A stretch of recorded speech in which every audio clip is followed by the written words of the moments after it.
Isolation. Sometimes I'll scroll through my contacts list and realize I don't know these people anymore. I haven't called them in months, years maybe.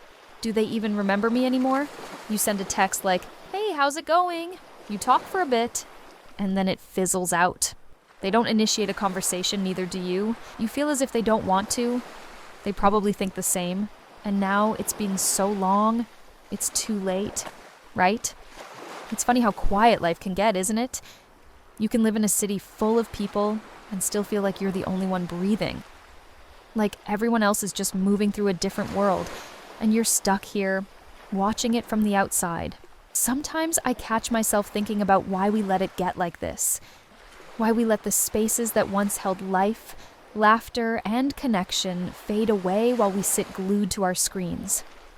I think about it like a slow, creeping fog. You see it coming, you understand why it's happening, and yet every day you do nothing because you're too tired, too busy, too small. It's just how the machine works, you know? It doesn't need to push hard. It just needs to exhaust us, distract us, keep us occupied with survival while it tears the world apart quietly. Every notification to sell us something useless on Temu, every ad for AI chatbots, every parasocial relationship. We're scrolling instead of talking, moving instead of noticing, surviving instead of living. And I can't stop wondering if this is what it's always been meant to do. The loneliness, the quiet, the way we stop noticing one another. It's intentional. It's not a bug. It's a feature. And I get it. Everyone hates bringing up sad truths, but refusing to talk about it just makes your life worse. Corporations, billionaires, those with power, they profit from all this separation.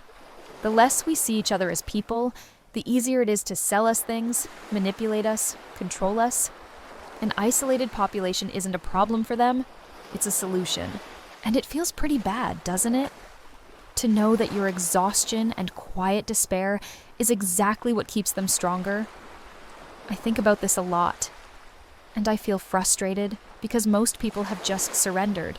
They shrug and whisper, "That's life now." But even in that weight, even in the exhaustion, I find myself thinking about the things we can still do.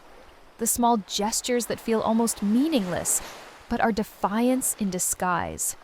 A phone call we didn't have to make, a knock at someone's door, noticing a neighbor, listening to someone else's story without scrolling away. There's a quiet rebellion in connection. A tiny spark that reminds you that this world wasn't made for isolation alone. It's messy and exhausting, but it's the only way to fight back against the fog. And I reflect on myself too. How easy it is to let the world push you to the margins, to accept being small, invisible, alone.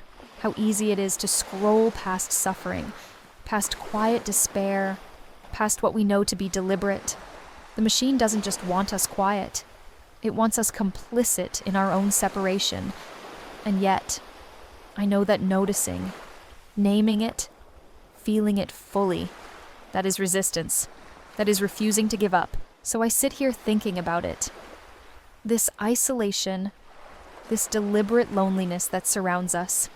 And I wonder who will reach out, who will notice, who will act while others sleep through it. And even if I am just one voice, alone in a city full of people, I can still speak. And maybe that's the start. Maybe that's how we begin to stitch the world back together. Slowly, painfully, quietly, isolation.